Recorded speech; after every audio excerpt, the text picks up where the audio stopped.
ماسكرانو مشكلة قلب الدفاع لم تحل في النادي الكتالوني، ولمسة حلوة والجول الأولاني. ادي أمامنا هنا برشلونة وأليكسيس سانشيز يدشن أول الأهداف. تشافي، ميسي، أليكسيس سانشيز، وأمامنا هنا بوجول وبجواره الحارس العملاق السابق زوبي زاريتا مدير التنفيذي للرياضة هنا. وبوجول يعود في سبتمبر.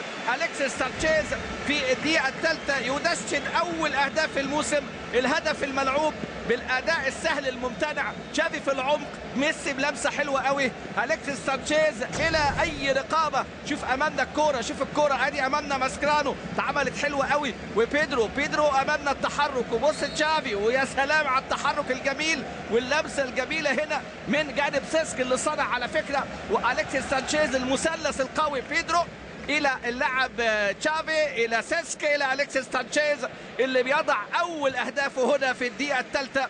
لم يصمد ليفنتي كثيرا ولم يصمد كابيروس كثيرا امام هذا الهدف الاول. جول جميل لبرشلونه، جول ملعوب من الفريق الكتالوني هنا في ملعب الكامب نو.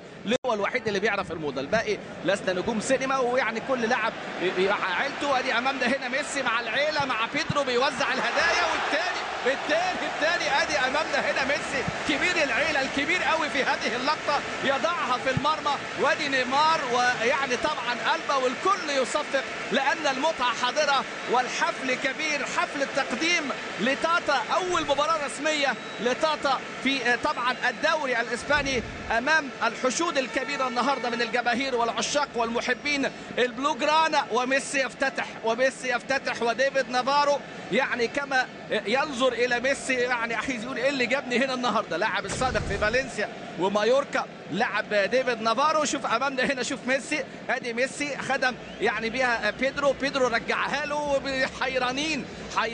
حيرانين دفاع، يراقبوا مين. ادي امامنا هنا بيدرو ادي امامنا الضغط. شوف ميسي قطعها ازاي، ميسي الى داني الفيش الى ميسي، اللمسه الحلوه مش معقول، ده سيرك. امامنا هنا سيسك وداني الفيش، والثالث يعني ايه، حيرانين الدفاع بيلعبوهم ايه على مثلثات ضيقه. وشوف ميسي ازاي ضغط، وشوف اللمسه من لاعبي نادي برشلونه. وداني الفيش اللي كان غاب عن التسجيل في الموسم الماضي يعود للتسجيل هذا الموسم مع الفريق في هذه اللقطه. سجل في مرماه بالخطا في لقاء سويسرا بالراس، هدف كان ملعوب. وامامنا هنا ياتي له هدف معنوي جدا مهم جدا لهذا اللاعب داني الفيش. بقى 3-0 هدف في الدقيقه كام؟ الدقيقه 24. لكن بص شوف ميسي وداني الفيش عملها له حلوه قوي، وميسي اخترق واتعملت في المساحه الضيقه. وادي امامنا سيسك، ومش معقول ابدا لسه كابيروس لسه قاعد بيتفرج زيه زينا. شوف هنا الخطا من ديفيد نافارو، اخطاء دفاعيه من الدفاع. وامامنا هنا الكعوب والداس على الكوره والكره اللي في العمق. وادي سيسك وهزم 16، وكان الهزيمه 5-0 امام برشلونه مع اتلتيكو. الهدف الرابع امامنا، التشكيله بقى تكتمل، بيدرو يسجل، يعني فرصه 5-0، يعني هي افضل نتيجه عندما كان مدربا لاتلتيك بلباو. وامامنا هنا في هذه اللقطه بيدرو في 26 دقيقه بيسجل الهدف امامنا الرابع بيدرو رودريجيز عشان يبدا يعني مشواره التهديفي. خلاص النهارده اللي عايز يبدا يسجل. ادي امامنا كابيروس مع ليفنتي، بدايه يعني غير مبشره مع مارتينيز. العام الماضي تعادلوا مع اتلتيكو في اول لقاءاتهم في الدوري، الموسم اللي قبله 1-1 مع ختافي اول لقاء في الدوري. حتى الان اهو بيدرو، لكن شوف التمريرات وشوف الكرات الجزاء للنجم الارجنتيني ليونيل ميسي الكبير امام الحارس المتالق نافاس. هل يفعلها نافاس؟ لكن ميسي امامنا هنا يضعها. والهدف الخامس في الدقيقه ايه؟ الدقيقه 41. الدقيقه امامنا اهو ركله جزاء في الدقيقه 42. الهدف الثاني لميسي في هذه الليله والخامس لبرشلونه. 5-0 حتى الآن أمام هذه الجماهير الكبيرة.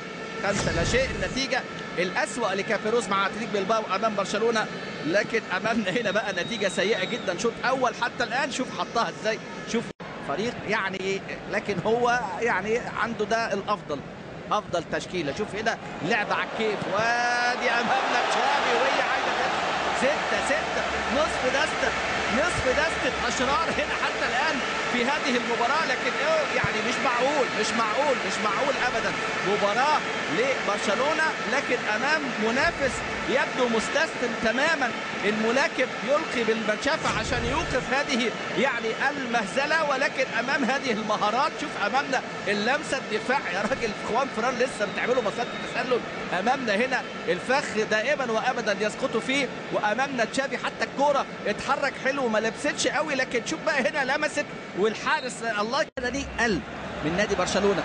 وادي امامنا هنا الخطا، وادي امامنا هنا سيسك يا سلام على الكوره، يا سلام على الروح الرياضيه والتفاني، وبيدرو هو اللي يسجل. يا على الهدف، هدف عنوانه هو دي الروح الكتالونيه، هو ده الحب اللي بياتي بالبطولات. اللاعب اللي كان ممكن يسجل سيسكو ولكن اداها لبيدرو، وبيدرو يسجل تاني اهدافه في هذه الليله والهدف السابع، وتبقى النتيجه 7-0.